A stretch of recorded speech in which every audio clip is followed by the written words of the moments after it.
హర్ముజ్ను దిగ్బంధించాలన్న Trump వ్యాఖ్యలపై IRGC స్పందించింది. Trump తమ నౌకాదళాన్ని ఆదేశించిన నేపథ్యంలో ఐఆర్జీసీ హెచ్చరికలు జారీ చేసింది. హర్ముజ్ జలసంధి వైపు వచ్చే యుద్ధ నౌకలపై దాడులు చేస్తామని వార్నింగ్ ఇచ్చింది. పౌర నౌకల రాకపోకలకు అభ్యంతరం లేదని, సైనిక నౌకలు వస్తే మాత్రం కఠినంగా అడ్డుకుంటామని ఐఆర్జీసీ హెచ్చరిస్తోంది.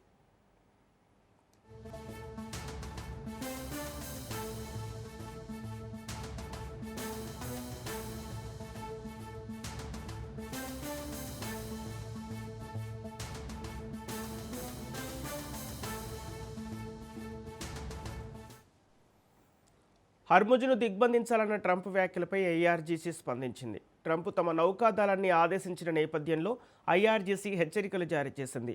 హర్ముజ్ జలసంధి వైపు వచ్చే యుద్ధ నౌకలపై దాడులు చేస్తామని వార్నింగ్ ఇచ్చింది. పౌర నౌకల రాకపోకలకు అభ్యంతరం లేదని, సైనిక నౌకలు వస్తే మాత్రం కఠినంగా అడ్డుకుంటామని ఐఆర్జీసీ హెచ్చరించింది.